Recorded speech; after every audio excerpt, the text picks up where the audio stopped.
What's up, guys? Shawnthebro here, and today we're going to be going over a pretty fun topic. We're going to be going over spherical hitboxes, and these hitboxes are, I call them spherical, I call them complex hitboxes sometimes, depends on the mood I'm in, I guess, but basically what these hitboxes are, you can see that they kind of follow the shape of the character. Now, I've only done the head, the body, and the character's left arm, so you can see there's part of it that is not in the Hurtbox section. You can add as many or as little as you want, but basically this will help us keep collision as we do things in the game. We can see that the capsules move a bit as the character moves, so it's not as static as like in fighting games a lot of the time, or in our fighting game tutorial series, but you can tell that these characters have Hurtboxes on them that look like this if we go to the viewport. And so I've made them Capsule Colliders that basically follow certain bones of the character. Now, I've done this very quick. You could whip this up, any number of ways and make it look how you want.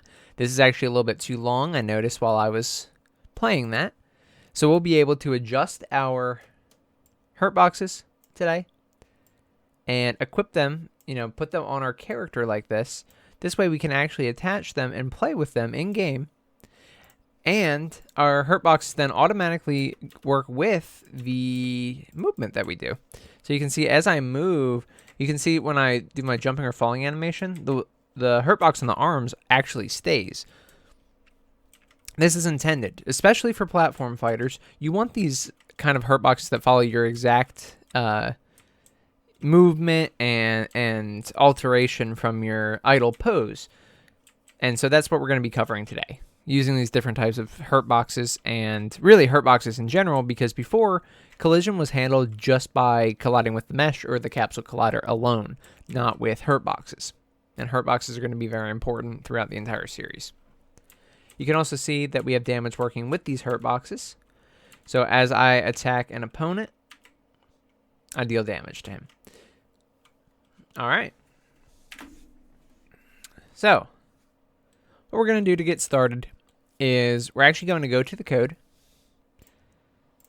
and go to our main class, our SSB template character.h. And before we get into this, if you would like to catch up on the series, this is episode 26. So we're getting there. We're relatively far along in the series.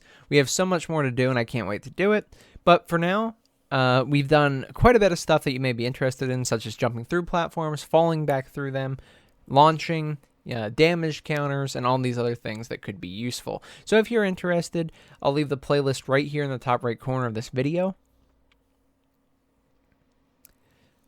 Otherwise, I will just show you how we did hitboxes in the past, because hitboxes and Hurtboxes, if you're not familiar, are different.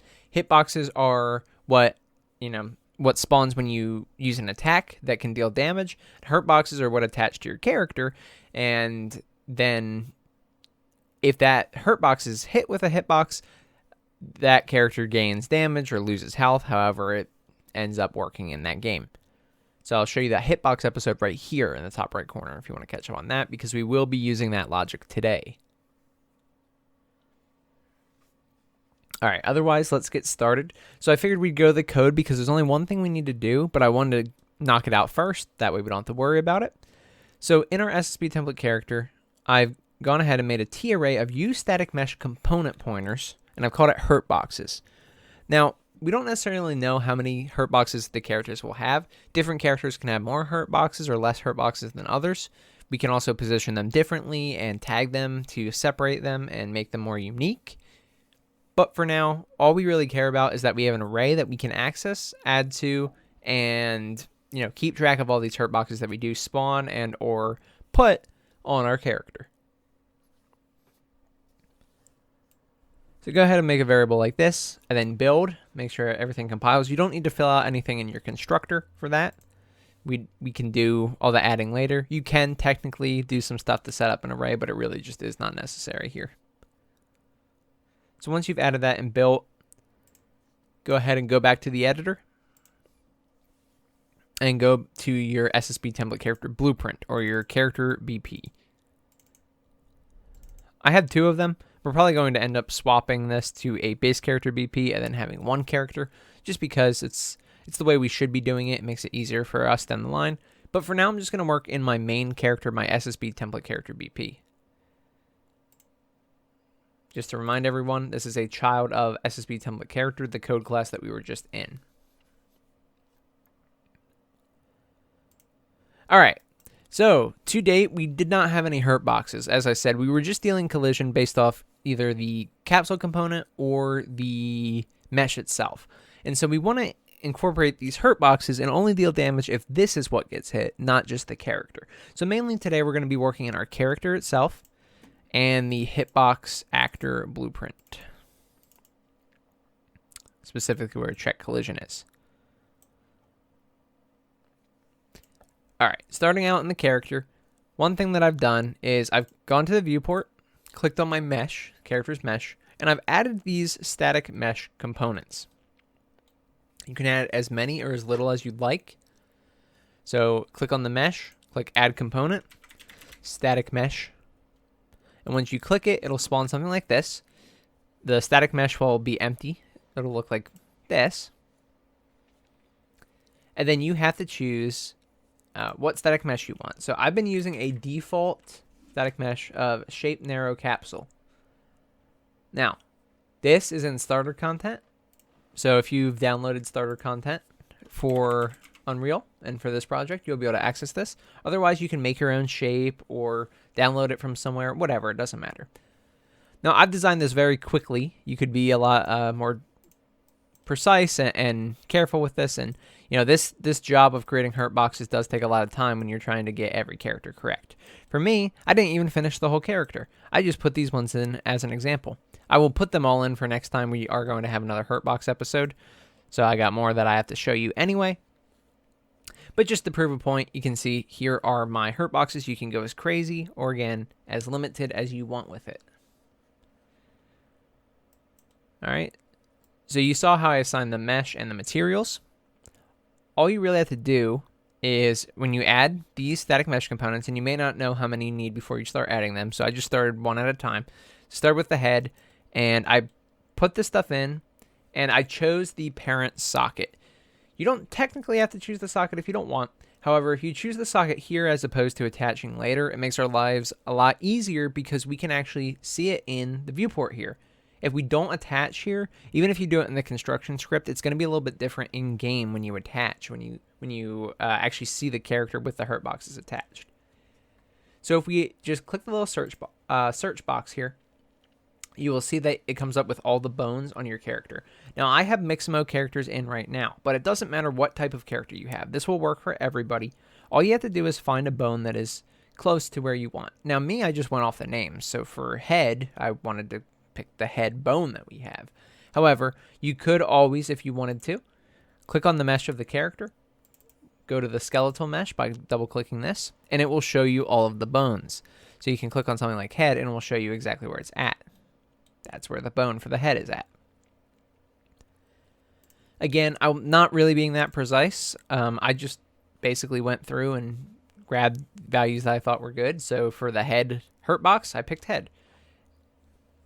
Once you do that, you'll see that it automatically attaches to the character and it moves with their idle animation. However, you will probably also see that it moves around a lot and it's probably huge and rotated the wrong way.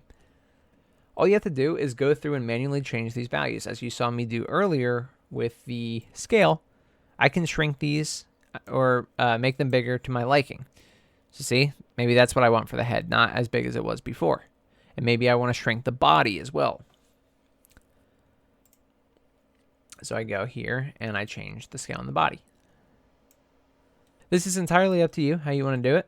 So you can modify it to your liking. You can see that for me, not all parts of the character are actually encompassed by the Hurtboxes, and that's actually okay. If you look at frame data from Super Smash Brothers or these other platform fighters or fighting games in general, you'll notice that not every part of the character actually has a Hurtbox overlapping with them. And this is actually intended a lot of times because depending on the skin they have, you know, whether it be a different outfit or just clothing, you don't necessarily want everything to be hit by, you know, if it collides with that part, you don't necessarily want them to take damage from it. But you may. And if you do, That's fine. Just make sure you line up everything properly. So I won't spend too much time on this because it really just does depend on where you want everything to be. But you see how I can literally move it and adjust it to my liking. I can rotate it. You can either use the numbers themselves or try and click on it like I am and manually move it. Either way, you can stop the animation if it's getting too annoying, and you'll probably want to. There you go. But something like that. You can see that that looks better. At least it looks better to me. So... yep. I won't get too picky here. Whoops. I won't get too picky here, but I am actually going to rotate this as well. Just a little bit. Make sure you're looking at it from every angle, because you do want to... whoops. You do want to make sure that it is where you want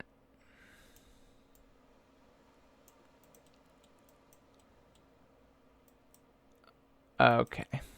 So something like that's probably pretty good. If I look at this now. Yeah, there you go. So it can change, you know, maybe you want to get the whole elbow, whatever. It doesn't really matter. My point is it's pretty easy to move. If you want to stop the animation so that you can work with this more easily, you can go onto your mesh again, and you can do a few things. You can pause anims by clicking this, or you can actually go to the use animation blueprint and use animation asset and just change it to a different asset so that you can test the hurtboxes on there. But be careful, if you do that, make sure you change it back to the animation blueprint. Because, for example, I can change it to this attack and watch how the hurtboxes react when that attack is playing. See? So maybe I want to change my body, the socket my body's on, because you can see it goes a little bit too far during this attack. So maybe I should change it to a socket that is lower down. All right? So this can be really useful to test this sort of data. However, again, make sure if you do use this method and change your animations that you change it back to animation blueprint, or you're going to be wondering why it is not playing the proper animations. All right. Anyway, once you get all yours in here, it's not super confusing. Like, you don't have to do anything with it. Just really position them how you like them, or for now, just get them in a spot that works. You can always modify them more later. As for the collisions themselves, you can look, I've left everything on block all dynamic, but we'll probably want to change these to overlap all in the future, but it doesn't really matter for now. Again, prior, we didn't even have collision between hurtboxes. It was just hitbox and capsule component or character as a whole. So it doesn't really matter. I'm just letting you know. You can leave all this stuff alone for now. We'll probably change it to be overlap in the next hurtbox episode. But there you go. So add all these, and that's a good start.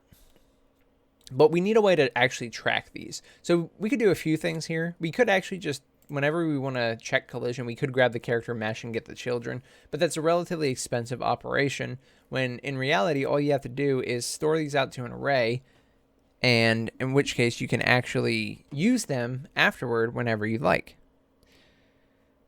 So, for example, this is my event graph for SSB template character BP, and this was set character references event. We'd done this, we made this, all this logic in prior episodes. It is not related to today, and you don't have to know anything about it. However, basically, this event set character references from the interface is essentially me just using a function that allows us to know when all the characters have been spawned, and then once they are spawned, it allows us to basically do the begin play logic for that character and for all the characters. So if you do have this logic, great. I'll show you exactly where we need to set up our hurtbox logic. However, if you don't, just basically know once your characters are spawned, you can do this logic to save out your hurtboxes. You can technically also just do it in begin play, even if all your characters aren't spawned for this node specifically, since the characters themselves are going to have their own hurtboxes. They don't need references to the other characters to know this. If you are following the series directly, then in our event set character references function, we have this for loop that loops through the players, sets the references for everybody, sets their skin, their outfit, their player name, and their text color. Well, we don't want the retrieve hurtboxes to occur for every player, since every player is going to have the set character references event. So because of that, I just have, once this for loop is completed, we go to retrieve hurtboxes. Now, retrieve hurtboxes is a new function that I made. So if you click plus here, plus function, and go into it, call it retrieve hurtboxes, or whatever you'd like. This is going to actually return it's basically going to gather all the Hurtboxes that are on our mesh and then store them in our Hurtboxes array that we made in code earlier. That way we can access them when we need to check collision. So it's a pretty simple function here. I'll cover everything. Basically, in retrieve Hurtboxes, we want to grab our mesh and drag it from here, component list, and type get children components. We want to basically get all the children of our mesh, which, again, all of these should be children of the mesh, all these Hurtboxes. So we're basically just getting the Hurtboxes now. All right, I'm going to actually do this above. Let's do it above this logic so that it's not confusing. All right, and then we're going to drag off the children and go for each loop. Okay, we're going to cast the children to a static mesh component.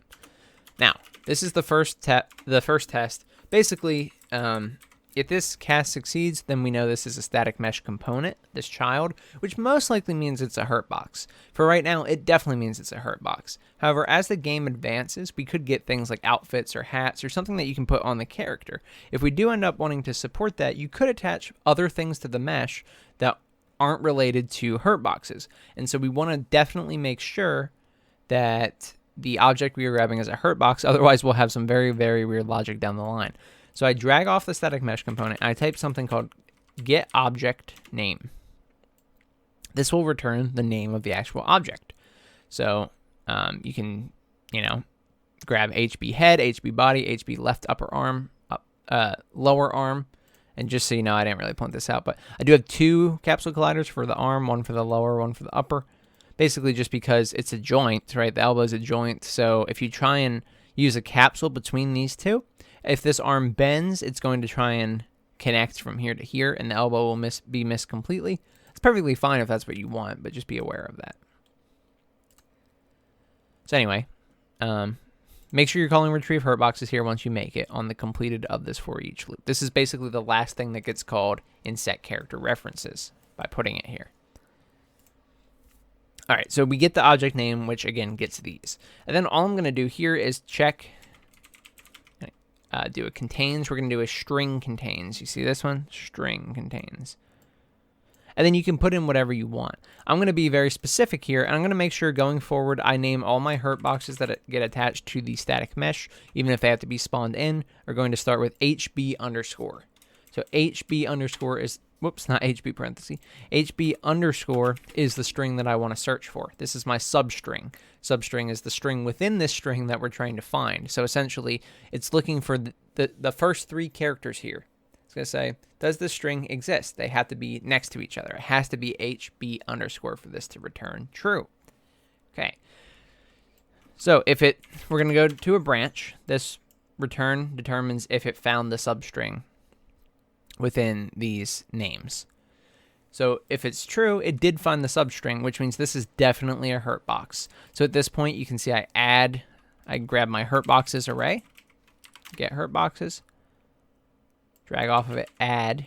You can do add unique, but it's not really necessary here. Okay, and then we want to drag in the static mesh component. And now I'm going to delete this one that I wrote just so you can see it. It's cleaned up a bit, but that's how you get all these nodes here.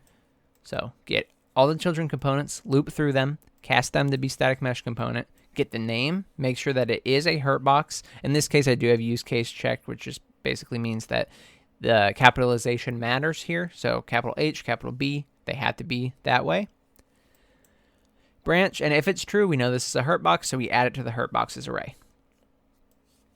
Lastly, once this loop is done and we loop through all of our children elements, I do have an additional little thing here where I loop through the Hurtboxes elements again just to set their visibility. The visibility of the Hurtboxes is only ever going to be true if it's some, special game mode, if it's some mode where you can see the Hurtboxes, whether it be practice or training or something like that, or if by design you want it to be that way. So most of the time this will probably be false. We're going to make an enum or some sort of value in the game mode or game instance to track this data. So for right now, we can just set it to be true so we can see it. But most of the time, this will probably be all. All right. Cool. So with that, our character is actually good to go. We don't really have to change anything else with them. Just make sure you can see them here. Hitbox Actor Bp. So if you go to this guy, this is where we spawn all of our hitboxes. Now, hitboxes are, again, they're the ones that they spawn when you perform an attack. It'll spawn and it can deal damage, those sort of things. So it's different from Hurtboxes, very, very similar, but named differently for that reason. So everything we have in here already for spawn hitbox is good. We're not changing spawn hitbox at all. We have a function called check collision. And check collision was just an event that was going through determining if we were colliding with another actor of the right type, and then dealing damage, getting launch amount, and handling the launch. Okay? This is all handled in other episodes from this part going forward. All this stuff is handled in other episodes. However, this stuff prior is something we need to cover today. So again, if you're one who's been following the series the entire time, this is the collision logic we had. We were getting overlapping actors, and we were using a class filter of SSB template character blueprint, which means we were determining if any characters that were collided with were part of the SSB template character BP class. And if they were, so we loop through them, and if they were not the owner of this hurtbox, basically saying we can't hurt ourselves when we spawn a hurtbox, or excuse me, the owner of this hitbox is basically saying we can't hurt ourselves when spawning this hitbox. That way, we spawn a hitbox, we don't just deal damage to ourselves like we didn't punch ourselves in the foot or something. So if it's not the owner, then we cast the SSB template character, and then we were going to call take damage off of this with the hitbox data. Alright, so check collision is a little bit different now because we're going to check all of our overlapping components, loop through them. We're going to cast to our static mesh component to make sure that it is the type that we are looking for. And then we're going to make sure that the owner of this overlap component, so basically the owner of what is hopefully the hurtbox, is not equal to the owner of this hitbox, basically saying that the owner cannot hurt themselves, so that the attacker cannot hurt themselves. And then there's a little bit of, let me adjust the spacing a little bit, because I realize it's kind of ugly. There we go. And then we're going to call this function called check complex collision. So the collision behind it isn't actually complex. I made this a function because we are going to be able to use this in a few different places with hurtboxes, you know, and hitboxes in general. We're going to be able to use this for attacking items, let's say, because we may want to attack items on the ground. This is a platform fighter, so items will be spawning. Think of anything that you can hit. Boxes, you know, in Smash, you can hit the Smash ball. All that stuff. So you could hit more than just the player. And that's why I'm being a little bit careful here before we say, oh, make sure that's the player's hurtbox and things like that. In the next episode, we'll cover how to differentiate, you know, between what you're hitting. It's basically, you can kind of see the outline of it here, how we check to make sure it is a static mesh component that we are hitting in this case, but we haven't actually determined if it's a character or anything. And so after we do the collision, I have a reason for that. It'll make more sense in the next episode because it'll help us differentiate between what object we're hitting. So anyway, check complex collision. That's what I call this function. So if you make a new function, I called it check complex collision, and I've given it a static mesh component as the type because I'm assuming that every time I want to hit something, it will either have a hurtbox or we can collide with the static mesh component itself on that object, so whether it be hurtbox of a player or an item or an assist or whatever. And then I have a boolean has collision occurred, which just basically says, you know, have we actually collided with this object? All right, so if we go into check complex collision, you can see what I'm doing here is I'm grabbing the overlapped object, getting the name, and checking the substring of the name. Now, we don't most likely want to do this for the remainder of the game. I mean, doing a string comparison isn't too expensive. However, we're going to have a lot of collisions, and so we don't really want to use a string compare every single time. We can do this a better way using tags. We'll go over the importance of tags next episode, but there's going to be a lot we have to do with it. So for now, I'm just going to use this string compare. That way, it's something you've already seen earlier in the episode, and you're familiar with it. It's not going to be super confusing. And then we'll update this check complex collision function next time. We're going to be editing it a lot throughout the series as we get more things that we can attack and collide with. So you'll become very familiar with this and the way we plan on handling this. Basically, all I'm doing now is making sure that the object I'm colliding with is what I want to be colliding with. Because sure, I made sure it was a static mesh component because I didn't want to proceed any farther if it wasn't. I didn't want to waste our time. However, I also need to make sure that we perform the proper result when it's something that I know we want to collide with. Like in this case, the character. Then I bring this into a branch. I now cast the owner of this array element. Get overlapping components, array element, get owner, cast the SSB template character. Then I use that to call take damage and handle launch and all the other stuff that we did in other episodes. Again, that stuff's all the same. This is how it's hooked up now. So this will be getting an upgrade next episode when we go over different types of collision and colliding with different objects. But now if you are to go into your game, and again, I'll just play on the default settings, all that. All right, so now if I hit my opponent, you can see that they take damage. So they are actually taking damage based off of the Hurtbox values as opposed to just colliding with the actor. However, they're taking a little bit too much damage, and that's because we don't actually restrict them in any way from taking damage from multiple Hurtboxes colliding with this one hitbox. So technically, I have 4 Hurtboxes. They could all be hit by one hitbox, and they would take damage for all of them. We most likely want to avoid this by either restricting damage to occur from one hitbox. So once the hitbox has already been dealt to the player, once the damage from it has been dealt to the player, then we stop it from hurting that player again. We could also temporarily give the attacked player some invincibility frames, which is something we will be covering anyway. And lastly, we could check to see which Hurtbox was collided with and then stop any further logic with that character, basically phasing one in and one out, or essentially ignoring the actor that was hit at that point for collisions. This is good both for performance and for the actual logic. So anyway, guys, we'll fix up some of that stuff in the next episode and probably finish up our Hurtbox system for now. But hopefully this helps. Feel free to ask any questions about this. I know this is kind of a new topic to a lot of people because we don't normally see the Hurtboxes in games. So the first time you see it, it is definitely very strange. But yeah, like I said, that's all I got for you guys. So thank you so much for watching. If you enjoyed, please subscribe. It does more for me and the community than anything else you can do. And I just really appreciate it. I want to give a huge shout out to my YouTube membership and Patreon supporters. Thank you all so much. I really, really appreciate it, guys. New patrons, thank you guys so much. I really can't wait to see all we can do with these different tutorial series, and I'm very, very excited for the future. If you had any issues with this tutorial or any of my tutorials, feel free to join the Discord community. I'll be happy to help you out, and the community is also there to help you out as well. It's completely free. That's all I got for you guys. So once again, thank you so much for watching. I'm Shawnthebro, and I'll see you in the next one. Goodbye, guys.